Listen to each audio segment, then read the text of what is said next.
The Lord be with you and with your spirit. A reading from the Holy Gospel according to Saint John. Glory to you, O Lord. Jesus said, I am the good shepherd. The good shepherd lays down his life for the sheep. He who is a hireling and not a shepherd, whose own the sheep are not, sees the wolf coming and leaves the sheep and flees. And the wolf snatches them and scatters them. He flees because he is a hireling and cares nothing for the sheep. I am the good shepherd. I know my own, and my own know me. As the Father knows me, and I know the Father, and I lay down my life for the sheep. And I have other sheep that are not of this fold. I must bring them also, and they will heed my voice. So there shall be one flock, one shepherd. For this reason, the Father loves me, because I lay down my life that I may take it again. No one takes it from me, but I lay it down of my own accord. I have power to lay it down, and I have power to take it again. This charge I have received from my Father.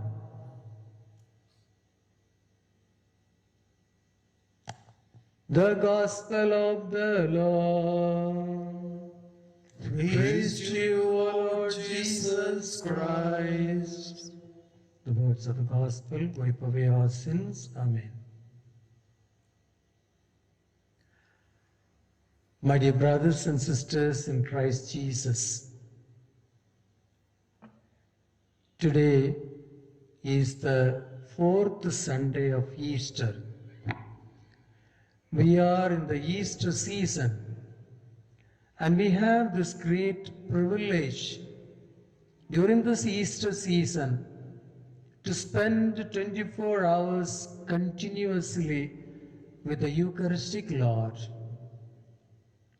who is our shepherd. It's not just we alone, but with the whole world. We have been spending this 24 hours, it's an international one. From all parts of the world, people have been part of this 24 hours of adoration, 24 hours of repenting, pleading with the Lord on behalf of the world. What a great privilege for us it is. And this is the time that is set before us to plead with Jesus.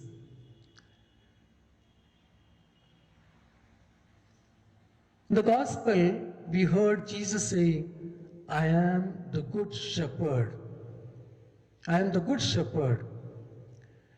This is not something new for the people of Palestine, because they were all shepherds.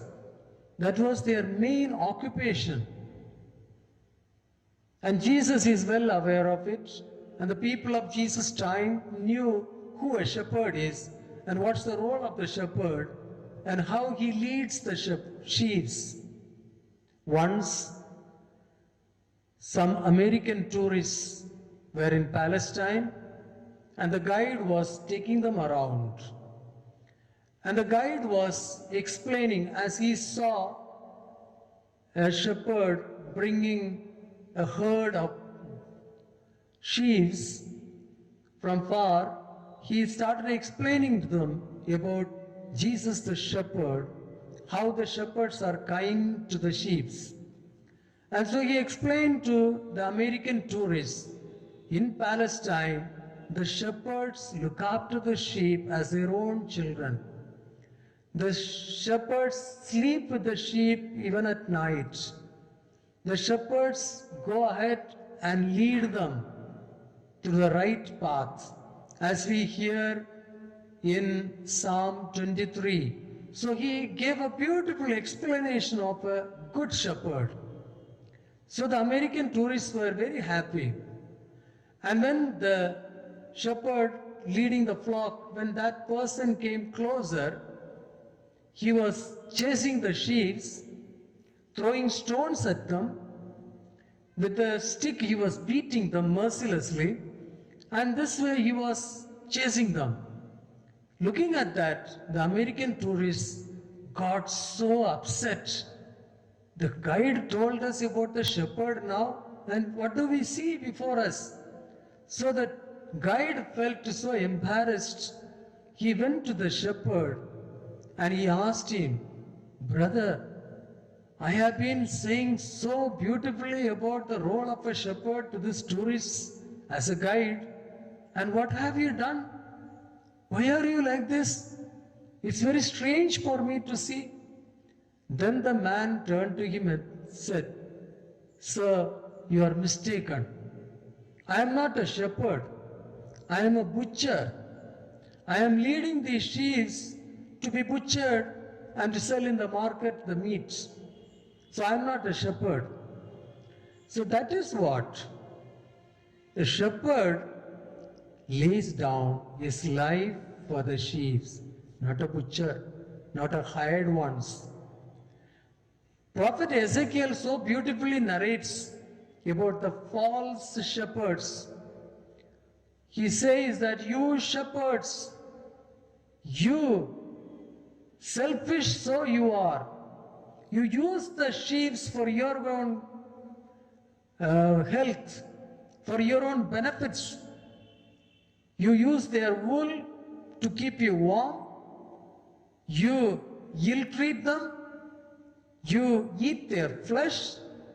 And this is what, and you false shepherds. So he is reprimanding the false shepherds. But Jesus tells us that I am the good shepherd. I laid on my life for the sheep. That's what our relationship with Jesus is. My dear brothers and sisters, in the midst of pandemic, when there is so much of struggle for life, so much of death, so much of people struggling to breathe, there is no place in the hospitals, there is no medicines available, people are dying, and they are separated from their beloved ones, and they are not even able to be part of their funeral rites. And this is a situation we may think that what type of a God we have. But in this difficult moment, in this so terrifying situation, we have a beautiful message. The risen Lord addressing us and telling us, I am the good shepherd. I lay down my life for my sheep. Jesus today is giving his life for us. Who is the Eucharistic Lord? He instituted the Holy Eucharist to give us life, life in abundance. The one who eats my body and drinks my blood will never die. He will live forever. I will raise him up. That's what Jesus has told us. And so, Jesus the shepherd lays down his life for us. And then, Jesus the shepherd, he, as a shepherd, good shepherd, he goes ahead of us as a model, as an example, and to lead us to the right path. He also leads us from behind, encouraging us, supporting us, exhorting us. And he tells, I know them by name. A personal relationship. Just as the Father knows me, I know the Father, I know my sheep. What a wonderful relationship that we have with Jesus, our shepherd. the Lord and Savior, the risen Lord, who came to give us life, life in abundance. That is the shepherd that we have. I know my own, mine know me. I know my sheep. And he again says, they hear my voice. I hear my sheep and they hear my voice. That's the relationship. Pope Francis rightly said that a shepherd should have the smell of the sheep. He should become one with the sheep. That's what a good shepherd is.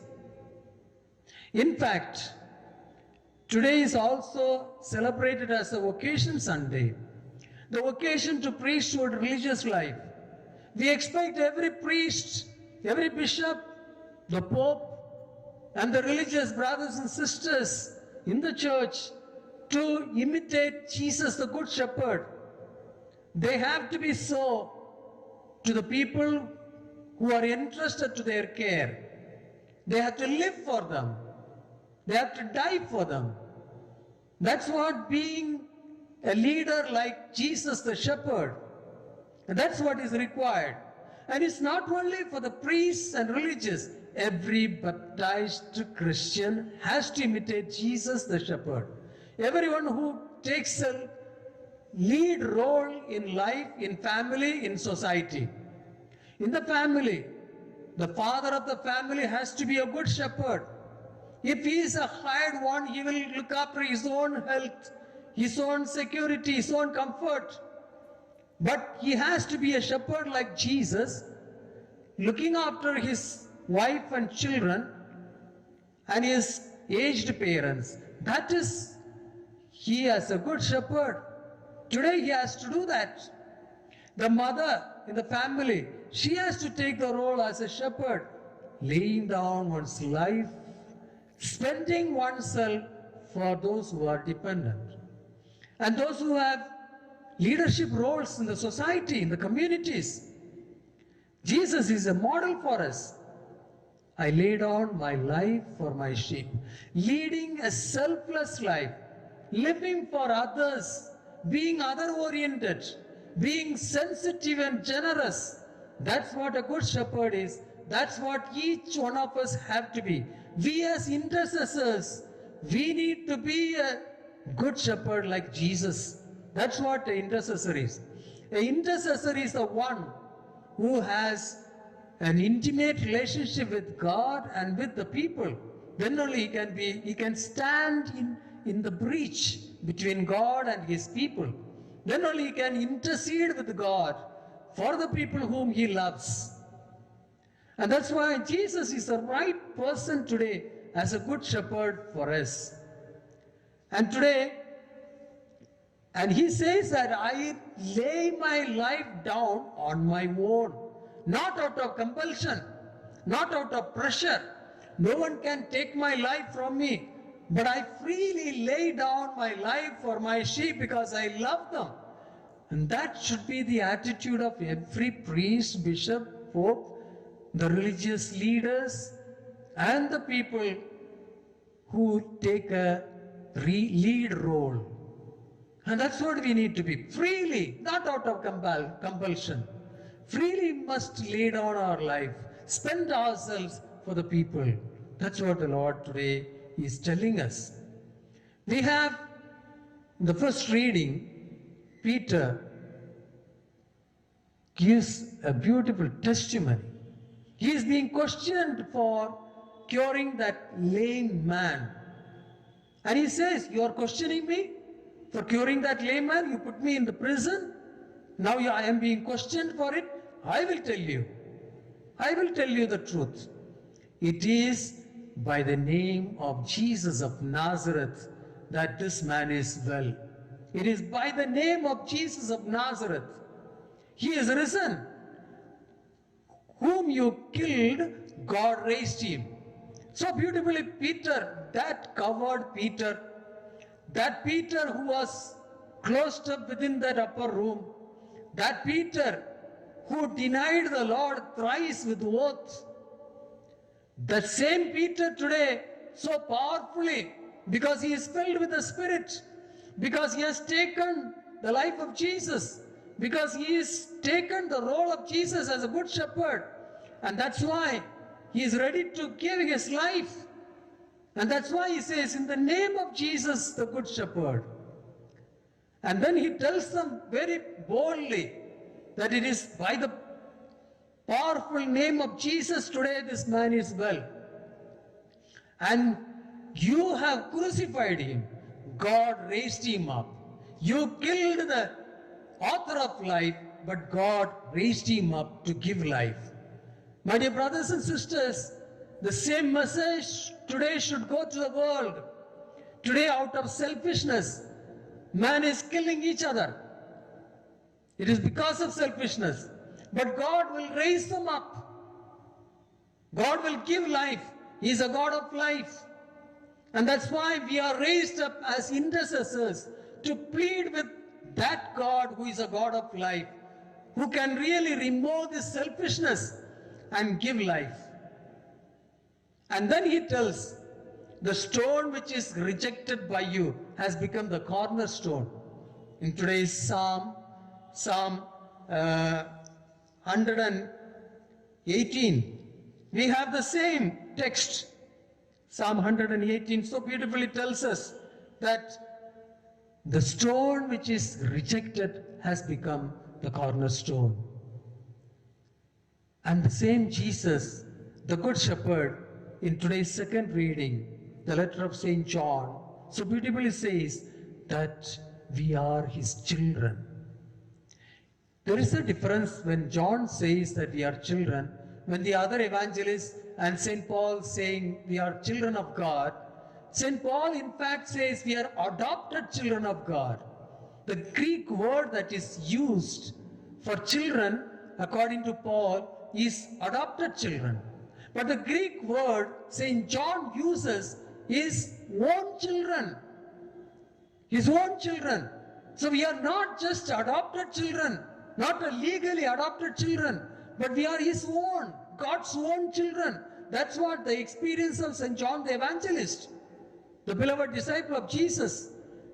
He does not consider that we are just adopted. He considers we are the real children of God. Through baptism, we have become the children of the Father. And that's why he calls us, you are children of God. So beautiful that is. Beloved, see what kind of love the Father has to us, that we should be called his children, children of God. So we are. The reason why the world does not know is that it does not know him. We are God's children now. And we will become like him. This is what John is saying. We are God's children, we'll become like our Father. That's what the call for us is. That's what the purpose of our life is. We are God's children and we'll become like the Father. That's the second reading. What a great assurance for us that we'll become like God. We'll see him as he is. That's what St. John is saying. We'll see him as he is. That is for which we should long for today. And this is the message that is given to us. And we have been repenting. We spent this 24 hours meeting the Eucharistic Lord and repenting on behalf of the world. What does that mean, repenting? Repenting means turning to God. Turning to God. And it has got 3 decisions to make. When we repent, we need to make 3 decisions in our life. The first one is a decision against the flesh. A decision against the flesh. Listen to Jesus saying, I am the good shepherd. I laid on my life for you. Listen, Peter.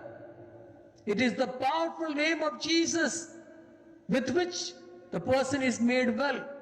Whom you have killed, God raised him. That is the Jesus who loves us. And in the second reading we heard that Jesus loves us. His love for us is so great, he calls us as the children of God. And we'll become as he is. And we shall see him as He is. That is the God who loves us. And if that is a God who loves us, we need to become lovers of that God. We need to give up all the flesh, all the deeds of the flesh, all sinfulness of all evil, all selfishness from our lives. That is the first condition of ongoing faith, a decision against the flesh, a decision against sin, a decision against selfishness, a decision against all evil habits, bad habits, all addictions, a decision against everything that is against life, a decision against everything that dehumanizes people, persecutes people. That is the decision that we have to make, a decision for God. Human intellect might find excuses and justifications for the act of sin that we commit. But when I justify the act of sin, it becomes the power of sin. But when I surrender myself to God, when I make a decision for God, He becomes my power. So the first thing is a decision against the flesh, a decision for God. Second one is be ready to fight. 1 Peter chapter 6, be vigilant, sober. Your enemy is prowling around. So we must be vigilant to fight against. Once we have made a decision for God, we need to be vigilant to fight against the evil, the temptations that will come into our life to keep us holy. Then third one is love. Jesus asking, do you love me more than these? When we are ready to make a decision for God, when we are ready to fight against the evil and to make an act of love, then we are ready to conquer the kingdom by faith. Today, if we need to conquer the situation, we need to make a decision for God, a decision against the flesh. Then we need to be ready to fight against evil, all the temptations, all the allurements of the world. And then we need to make an act of love to God. Do you love me more than these? Then we will be able to conquer the kingdom by faith, by the power of Jesus who is within us. And so, my dear brothers and sisters, we have spent this 24 hours of adoration. We have repented for the world, on behalf of the world. We as intercessors now make a decision to be for the Lord always and forever. Make a decision to fight against every evil and situation and temptations in our lives. Make a decision, an act of love for God forever. This is what the Good Shepherd today is asking to us. And so let us today, during the Holy Eucharist, pray to the Eucharistic Lord for this grace. Amen.